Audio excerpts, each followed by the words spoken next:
이 정권의 끝이 어떨지 너무 궁금하다. 소준섭 전국회도서관 조사관. 이미 오래전부터 이 나라의 언론은 보수 쪽으로 확실하게 경사된 기울어진 운동장이었다.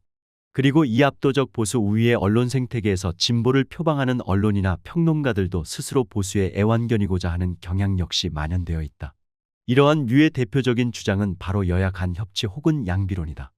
예를 들어 한때 뛰어난 필봉을 발휘했던 어느 젊은 교수는 국민들은 대통령과 국회의원들이 민주당과 국민의힘이 서로를 존중해 주기를 바란다고 강조하면서 이 나라 정치가 난장판이라고 질타한다. 그런데 여기 언급된 국민은 과연 어떤 국민일까? 필자는 지금 대다수 국민들이 대통령과 국회의원들이 서로 존중하고 여야 양당이 서로 존중하는 모습을 바라지 않는다고 확신한다.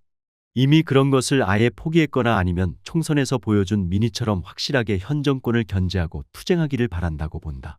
시도 때도 없이 오로지 협치를 주창하거나 양비론만을 줄기차게 늘어놓는 것은 철진한 공허한 레퍼토리에 불과하다. 위에 인용한 식의 주장은 그저 습관성 언어유희에 불과하거나 아니면 글을 쓰는 사람의 내면화되어 있는 양비론 뒤에 숨은 기회주의적 태도일 뿐이다. 필자는 윤석열 현 정부가 계속되는 한 22대 국회의 협치는 없다고 장담한다. 여야 간에 서로 협력하고 상호 존중할 수 있는 단 한치의 공간이 존재할 수 없고 오직 대립과 대결로 일관될 수밖에 없다. 지난 7월 1일 열린 국회 운영위에서 정진석 대통령실 비서실장은 이날 야당이 추진하는 최상병 특검법에 대해 위헌 소지가 있다고 판단되는 법안은 당연히 거부권을 행사해야 한다고 말했다. 이어서 정 실장은 특검법은 여야 합의에 의해 성안돼야 한다는 게 기본 입장이라며 수사와 소추는 행정부 권한이고 행정부 수반은 대통령이므로 야당만의 추천으로 이뤄진 특검 임명 절차는 권력 분립 원칙에 어긋난다고 주장했다. 한마디로 궤변이다. 대체 특검이 헌법의 어느 규정을 위배했는가? 만약 위헌이라고 한다면 이제까지 이 나라에서 진행되었던 특검은 모두 위헌이었다는 말인가? 윤석열 현 대통령이 주도적으로 참여했던 박근혜, 최순실 게이트 특검 역시 위헌이었으며 그렇다면 당시 윤석열 검사는 위헌 행위를 했다는 것인가? 또한 특검법이 여야 합의로 성안되어야 한다는 규정은 어디에도 없다. 특검법은 다른 일반 법률과 동일하게 과반수 찬성으로 의결되는 법률이다. 이전에는 야당이 단독 과반수가 되지 않았기 때문에 여야 합의로 의결될 수 있었던 것이고 현재는 윤석열 정부를 견제해야 한다는 국민의 뜻에 의해 야당이 과반수를 훨씬 넘긴 상태로서 야당에게 특검 단독 의결의 권한을 국민들이 부여한 것이다. 더구나 여당 국힘은 현재 야당이 발의한 중요한 모든 법률에 대해 모조리 반대만 하면서 여야 합의 자체가 아예 불가능한 상황이지 않은가. 그리고 특검 임명이 세권 분립에 어긋난다고.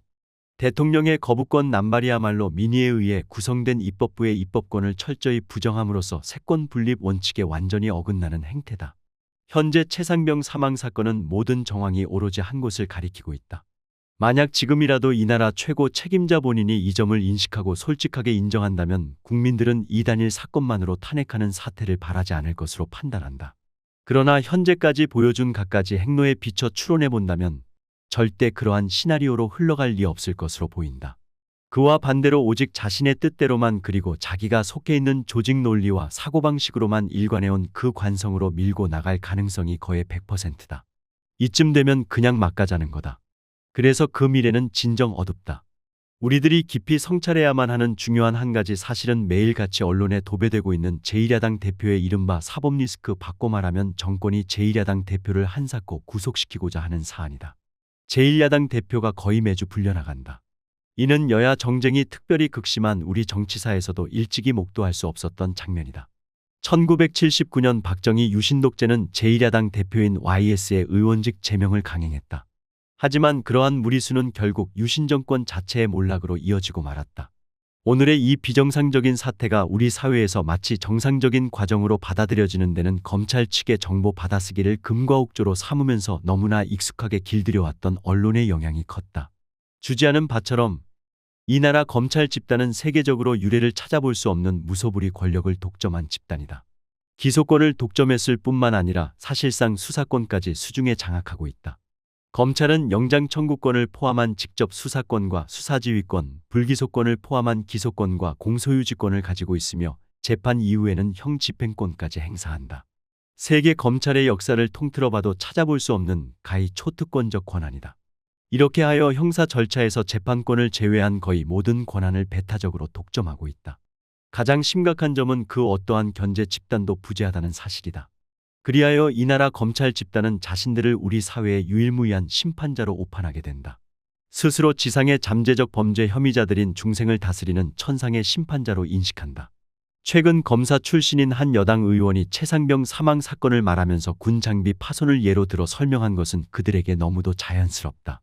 그 어떠한 사람도 범인으로 만들어질 수 있다. 지난날 조국 사태에서 분명하게 입증된 바 있다. 검찰은 일제강점기 이래 우리 역사가 낳은 우리 시대의 괴물이다. 검찰 집단은 마침내 국가의 최고 권력까지 장악하였고 검찰공화국 구축에 이르고 있다. 검찰 문제를 바로잡지 않고서는 이 나라 민주주의는 결코 전진할 수 없다. 그리고 이 문제는 바로 윤석열 정권이 어떠한 경로를 걷느냐 그리고 어떠한 평가를 받게 되느냐와 직결되어 있다. 그래서도 이 정권의 끝이 어떨지 더 궁금하다.